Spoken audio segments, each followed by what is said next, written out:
Hello everyone and welcome to Journey with the Kellers. My name is Amanda Keller and today we are back in the Keller kitchen. Today we are going to be cooking from the flour cookbook and we are going to be making classic currant scones, not stones, scones. So this is like an English pastry of Scottish origin from a Taiwanese American pastry chef is what it says. So it's kind of funny. It says that these scones are actually known for being very dry and stuff, but it promises that this recipe is not. So I guess we'll find out because I kind of always think scones are a little bit dry, but that's okay. All right, so the first thing that you're going to want to do is have a pan, a sheet pan ready. It doesn't say to put anything on it, but I did go ahead and put parchment paper on mine just because everything sticks, you know. Okay, you're also going to need either a hand mixer or a stand mixer with a paddle attachment on, which I am using a stand mixer. You're more than welcome to use a hand mixer. Okay, so our first step is to turn the oven on to 350 degrees. Okay, that's done. Now, using your stand mixer, you're going to mix together the flour, which we are going to need 2 3/4 of a cup of unbleached all-purpose flour. So we got 1, we got 2, and we got 3/4. Fabulous. All right, let's get that out of the way. Then you're going to need your baking powder, which is going to be 1½ teaspoons of baking powder.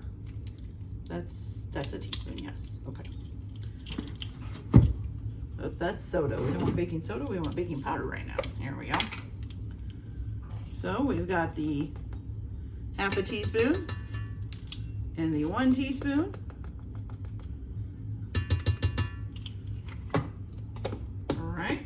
That out of the way. All right, then you're going to need your baking soda, which you just need 1/2 teaspoon of baking soda. With my big old box that I can never reach the baking soda in it. Ah, got it on the first try, yay. Okay, let's get that out of the way. Then you're going to need your salt, which it asks for 1/4 teaspoon of kosher salt. We have here.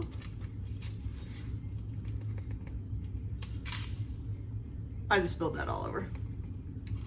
Oh my. There we go. Perfect. Okay, and then you also are going to need 1/2 cup of granulated sugar to this.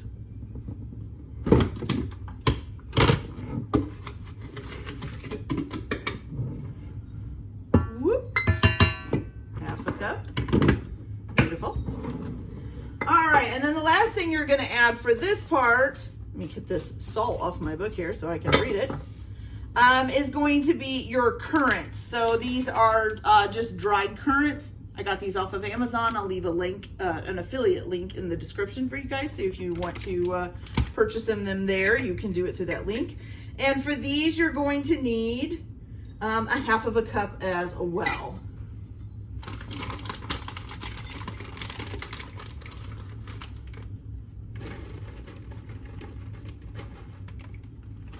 They kind of look like shriveled up little blueberries. I don't even know what a currant is. I guess I should look that up. Well, anyways, okay. So then you're going to go ahead and turn this on onto low speed for about 10 to 15 seconds or until it is well mixed.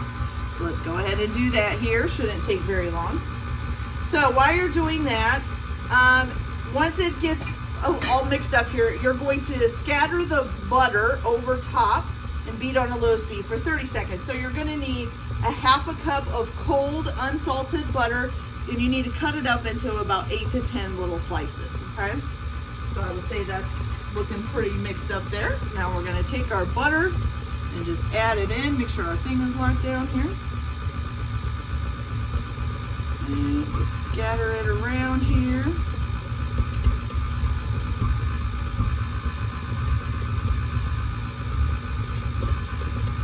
you just want the butter to be somewhat broken down, but you still want them to be about grape-sized pieces left, okay? Just gonna give it a second here. Grab me a towel for my hands. Okay, now once you get that done,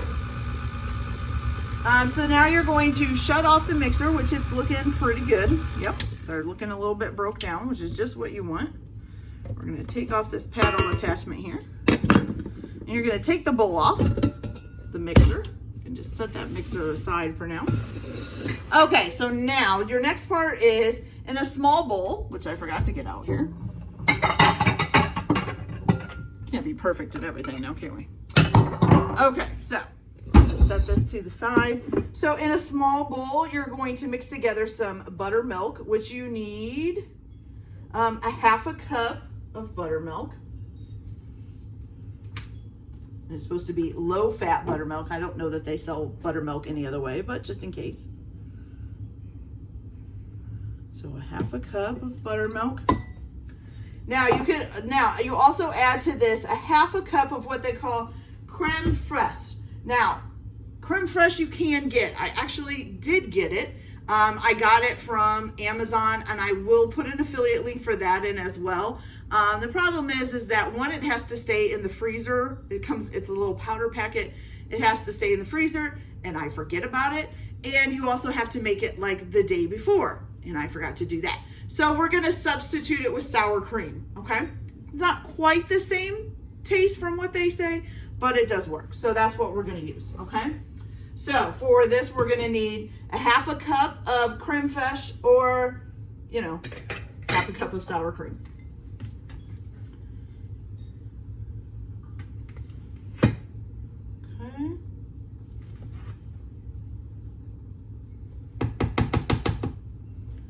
All right, put that in there. Good. Okay, then also to this, let's see, what else are we gonna need? Is that it for this? Oh, okay, so yeah, you're just gonna stir that up. Oh, it says a whole egg too. I missed one egg, so let me go grab that.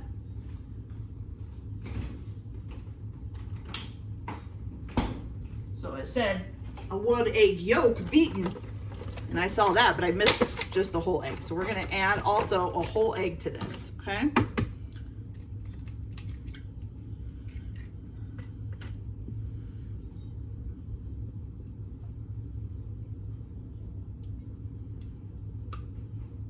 Okay, now I don't know why it said to remove the mixing bowl, because we need it back on there. So we're gonna have to put that back on there. That's okay.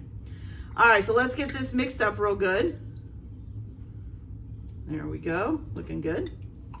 Okay, so you're gonna need your flour mixture again. Just leave it in your mixing bowl, put it back on your mixer here. I think maybe I read that wrong. Maybe I skipped a sentence or something. I'm not sure. Anyways. All right, so now what you're gonna do is you're going to pour this liquid mixture into your dry mixture on a low speed. So we're just gonna turn this on. You're just gonna beat it for about 20 to 30 seconds, okay?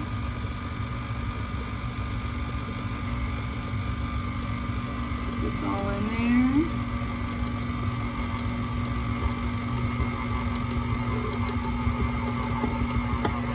As you can tell, it's slowing my mixer down. Get a nice little dough.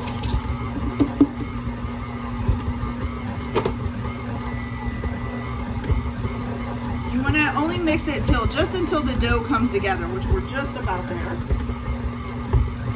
And it says there will be some loose flour at the bottom of the bowl, so don't worry if that happens. Okay, looks like it's nice and come together now. So now this is when we're gonna move it from the mixture. I think I did like kind of read down a little bit too far by accident. Okay, so let's get this all off of here. All right, now, kind of those currants kind of look like chocolate chips. Okay, so what it says you're gonna do, now I can't get my bowl off of here. There we go, okay. So what it says you're gonna do is take your bowl off of the mixer, and then you're just going to kind of fold the dough in on itself. So just grab one side, fold it over the other, and get all that flour from the bottom picked up and mixed in there, okay? Okay.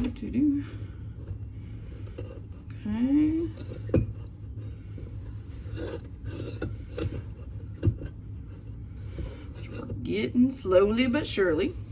There's a lot more down there than you would think.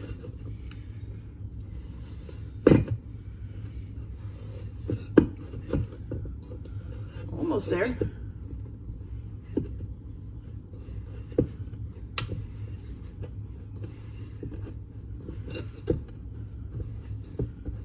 Okay.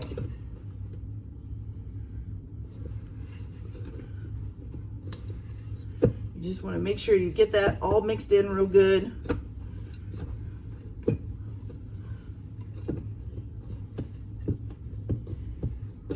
Okay.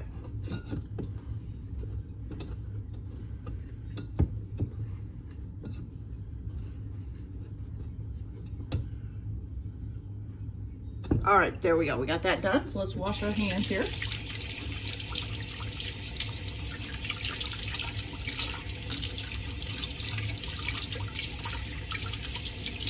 Beautiful. Okay, so now the next part is you're going to put it on your pan. So let's move a few things out of the way here so that we can do that. All right, so you're going to go ahead and dump this out on your pan. And I would try to kind of keep it in like a ball because you're going to form this into a circle. So you might want to keep it as close to a ball shape as you can. Okay, I'm going to center it on here. And then you're just going to press it down and pat it until you get an 8-inch circle. I'm not sure exactly what 8 inches are. I'll just kind of pat her down, kind of make sure she's even. Say that's pretty close to 8 inches, I think. What is that? Ew. Okay. All right. There we go. All right, so now we've got it patted down to 8 inches. So now the next thing that you're gonna do is, let's see. Okay, so now you're gonna brush this with the egg yolk. So you need 1 egg yolk, just slightly beaten. And you're just gonna brush that egg yolk over top of this.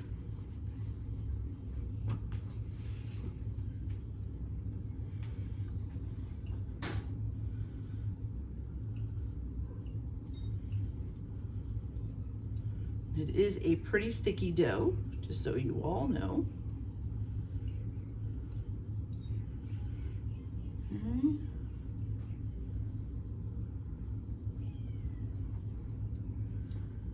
Okay, then it says to sprinkle this with pearl sugar or sanding sugar, which I can't remember. I might have some pearl sugar. Let me check real quick here. Oh, that's salt. Okay. I am remembering wrong. That was salt I was thinking of. All right, so I don't have any pearl sugar, so I'm just going to sprinkle it with a little bit of regular old granulated sugar. Okay. There we go. All right, so your next step is going to be, you need to cut the circle into 8 wedges as if cutting a pizza. And you can also, at this point, if you want, tightly wrap this into plastic wrap. And it can be either, what does that say? I'm guessing it can be refrigerated. Well, it says it can be frozen for up to a week. And then you just take it out and proceed as directed for baking. Okay, so let me get a knife here. Do I have a knife? Yes, I do. All right, so basically for cutting like a pizza, I'll bring you guys a little bit closer just so you can see here. So this is how I cut like a pizza. So you're just gonna start at the top. You're going to do all the way down. Try to get it as centered as you can. Then you're going to do the same thing going across this way. So try to get it as centered as you can just by looking. You don't really need to measure it or anything like that. If you're a perfectionist, maybe. Then I just start in the middle of this piece. So you see this big triangle. I start right in the middle of that, or what I think is the middle, which that might not have been the middle, but that's okay. And just go straight across to the other piece. Okay, Okay. And then the same thing with this one. So you kind of eyeball about where the middle is and then go straight across to this piece. Okay. Perfect. Okay, so now what we're going to do is we're going to throw this in the oven at 350 degrees for about 50 to 55 minutes. And you want it to be like a golden brown, okay? Once that's done, you're going to transfer it to a wire rack and you're going to let it cool for 30 minutes and then cut it in the pre-scored area. So even though you cut all the way through this, as it bakes, it's going to kind of bake back together, but it'll still have the marks there, so you can just cut it in the same exact spot, okay? Okay, and then it basically says they taste better the day that they're cooked, but you can also store these in an airtight container at room temperature for up to 3 days. If you want to keep them longer than 1 day, refresh them at 300 degrees Fahrenheit oven for 4 to 5 minutes. It says, or you can freeze them wrapped tightly in plastic wrap for up to a week. Reheat directly from the freezer in a 300 degree oven for 8 to 10 minutes. So that's cool. Okay. All right. So I'm going to go ahead and get these cooked up for 50 to 55 minutes, and then we'll be back to give them a taste. So I'll be back in a little bit. All right, you guys, look at this scone. That looks beautiful. Oh my gosh. I hope it's as good as it looks. I really do. Smells delicious too. Okay, so in order to, like we said before, see the scores in it that are in it from where you cut it before. So you're just going to recut it back on those lines. And this has been cooling for 30 minutes on the rack after it got done cooking. Okay. And it doesn't give us any glaze or anything for this one. I'm just going to cut it apart here. Right on your lines that you made. Now, the problem is going to be making sure you cut all the way through. Go.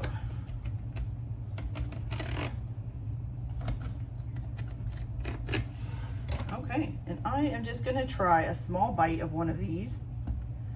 See what it tastes like. I kind of want to get a currant in it so I can see what a currant tastes like, because I still don't know what that is. I haven't had time to look it up. Okay, so let's try this. Now, like I said, most of the time when I've tried scones before, I usually think scones are dry. This one says this shouldn't be dry, so let's try it. Okay. So it's sweet, not too sweet. And the raisin, it's a currant. They taste kind of like raisins, but maybe not as flavorful of raisins, maybe like a toned down raisin flavor. It's actually pretty good. And it doesn't feel super dry, so that's awesome. Okay, you guys. So I think I found a scone that I actually like. That's not dry. And not that I don't like other scones, because I do like them. They just always dry my mouth out. Okay, you guys, so that is it for today. I hope you like this video. Like and subscribe if you like, or don't if you don't. Everybody have a good day. Enjoy your cooking, and we'll see you later. Bye.